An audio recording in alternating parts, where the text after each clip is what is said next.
ফেরেশতা বলতে কি কিছু নাই? অধুনা শিক্ষার প্রভাবে মুসলমানদের মাঝে সাধারণত এ ধারণার সৃষ্টি হয়েছে যে ফেরেশতাদের কোনো অস্তিত্বই নেই, বরং মুহাম্মদ সাল্লাল্লাহু আলাইহি ওয়াসাল্লামের হৃদয়ে যে শক্তি মাথাচাড়া দিত তার নামই ফেরেশতা রেখে দেয়া হয়েছে। জিব্রাইল বা মিকাইল নাম ব্যবহার করার কারণ হলো মানুষের মাঝে যেহেতু তাদের ধারণা বিরাজমান ছিল আর এই নামগুলো প্রচলিত ছিল, তাই নিজের কথাকে অধিক কার্যকরী করার উদ্দেশ্যে এদের নাম লাগিয়ে দেওয়া হয়েছে।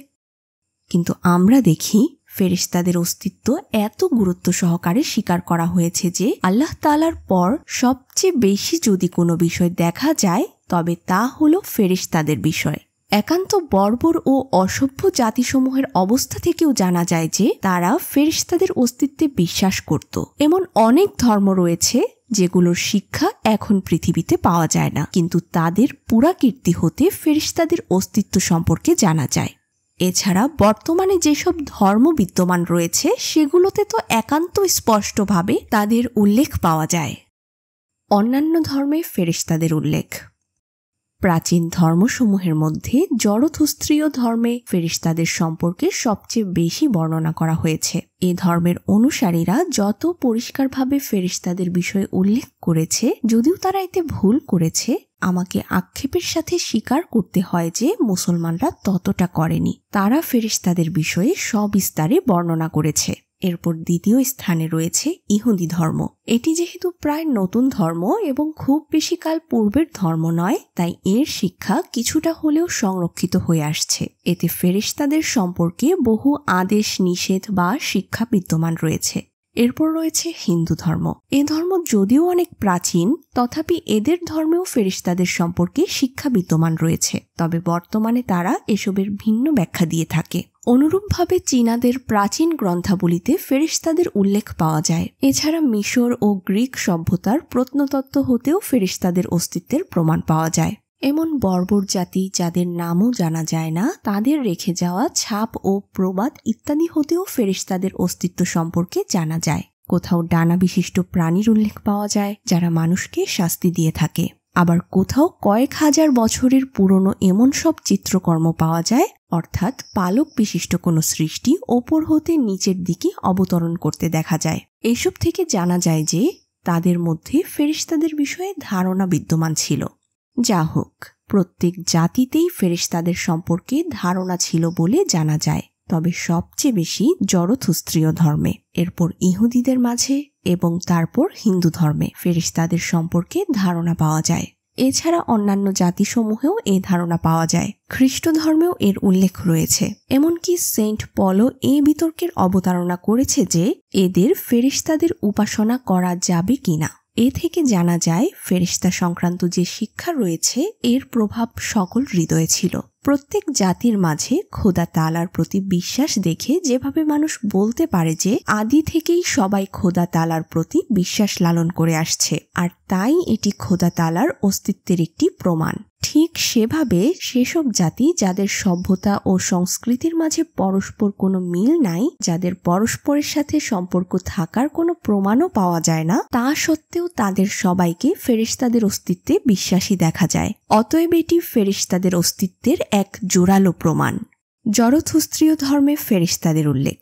জরথুস্ত্রীয়দের মাঝে অদ্ভুত এক বিষয় পাওয়া যায়, আর তা হলো তাদের মাঝে ফেরেশতাদের যেসব নাম পাওয়া যায় সেসব নাম এবং যে নাম মুসলমানদের মাঝে বিদ্যমান সেগুলো পরস্পর সাদৃশ্য রাখে। এছাড়া তাদের কাজও পরস্পর সামঞ্জস্যপূর্ণ। তাদের বিশ্বাস হলো খোদা দুজন, একজন অন্ধকারের ও অপরজন আলোর। আলোর খোদার অভিপ্রায় হলো অন্ধকার খোদাকে দুর্বল করে দেয়া। উপরন্তু আরও বলে এক সময় আসবে যখন অন্ধকারের খোদা দুর্বল হয়ে যাবে। পুণ্যের খোদাকে ইয়াজদান আর পাপের খোদাকে আহ-রহমানা আর সাধারণত আহরিমান বলে, অর্থাৎ অন্ধকারের মানুষ। এই নাম থেকে পরিষ্কারভাবে বোঝা যায় যে এর অর্থ সে শয়তান ছিল, খোদা ছিল না।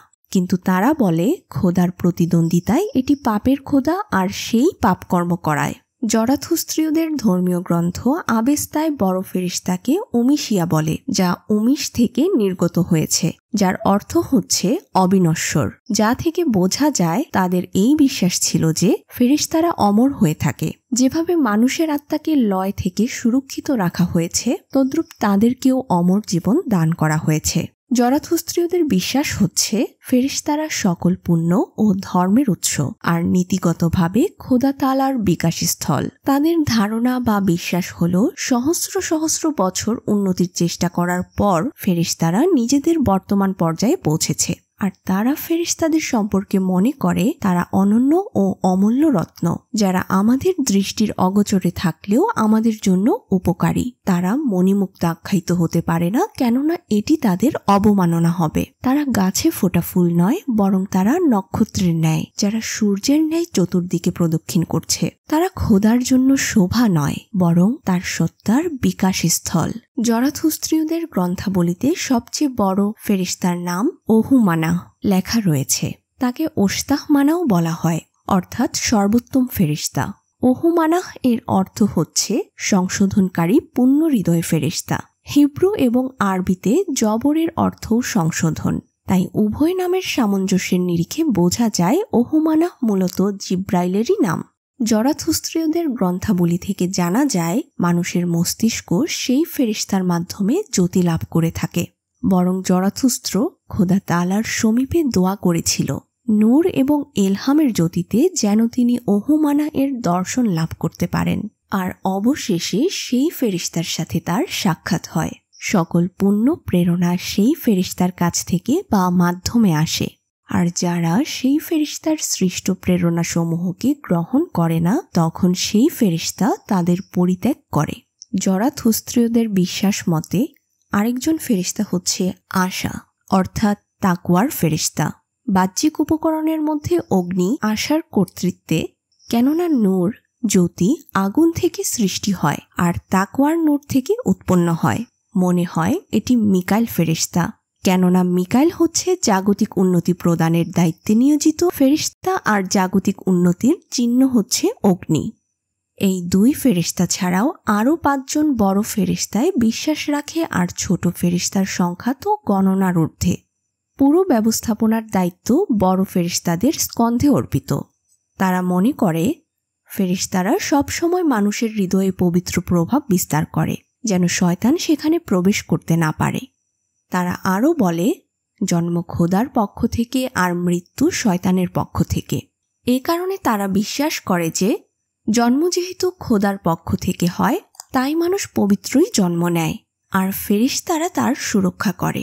তবে শয়তান তাকে পাপের শিক্ষা দেয়। মানুষ যদি শয়তানের কথা মান্য করে, তাহলে ফেরেশতা তাকে এই বলে ছেড়ে চলে যায় যে এ এখন শয়তানের দাস।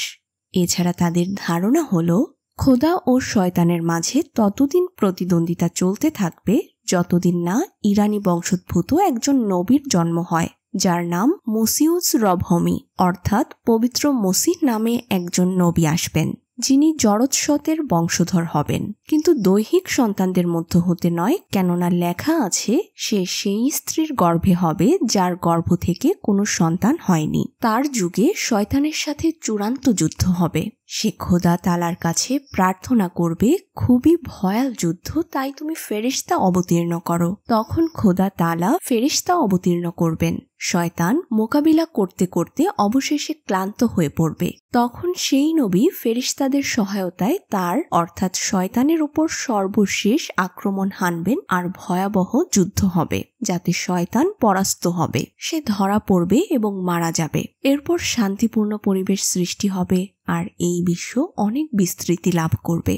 কারণ কোনো মানুষ মারা যাবে না, কেননা যে মৃত্যুর সাথে সম্পর্কযুক্ত শয়তান সে নিজেই মারা যাবে। বোঝা যায় যে এ কথাগুলো একজন নবীর বক্তব্য, কেননা তা সত্য প্রমাণিত হয়েছে এবং পূর্ণ হচ্ছে। মুসিউস রবহমি অর্থাৎ পবিত্র মসি আগমন করেছেন, আর সেসব নিদর্শন সহ এসেছেন যা বর্ণনা করা হয়েছে। এছাড়া এ কথা অন্যান্য নবী আলাইহিসসালামও বলেছেন যে শয়তানের সাথে একটি চূড়ান্ত যুদ্ধ হবে। অতএব এখন তা হচ্ছে। মানুষকে সত্য ধর্ম থেকে বিমুখ করার জন্য বিভিন্নভাবে ষড়যন্ত্র করা হচ্ছে যাতে মানুষ খোদাকে ছেড়ে দেয়। পক্ষান্তরে এর বিপরীতে মানুষকে সত্য খোদার সাথে মিলিত করার চেষ্টা করা হচ্ছে, আর এটি এক চরম বিভীষিকাময় যুদ্ধ। আকাশ থেকে ফেরেশতা যাচনা করার কথাও সঠিক প্রমাণিত হয়েছে, যেমন হযরত মসিমদ আলাইহিসসালাম এর একটি কাশফ বা দিব্যদর্শন রয়েছে যাতে তিনি আলাইহিসসালাম খোদার কাছে 1 লক্ষ ফেরেশতা যাচনা করেন, আর খোদা তাআলা বলেন 1 লক্ষ অনেক বেশি, 5000ই যথেষ্ট। তাজকেরা পৃষ্ঠা 178, 4th সংস্করণ। পবিত্র কুরআনে যেহেতু সর্বোচ্চ 5000 ফেরেশতার উল্লেখ আছে, তাই সে পরিমাণেই দেয়া হয়েছে, এর বেশি দেয়া হয়নি। বস্তুত এ কথাও সত্য প্রমাণিত হয়েছে। জরথুস্ত্রীয়দের মধ্যে ফেরেশতাদের কর্মকাণ্ড সম্পর্কে অনেক বিশদ আলোচনা দেখা যায়। যদিও তারা ভুল করেছে, কিন্তু তাদের বই পুস্তকে এমন এমন বিষয় বিদ্যমান যা দেখে বলা যেতে পারে ইসলাম ছাড়া অন্য কোনো ধর্ম যদি ফেরেশতাদের বিষয় বর্ণনা করে থাকে তাহলে তা হচ্ছে জরথুস্ত্র ধর্ম।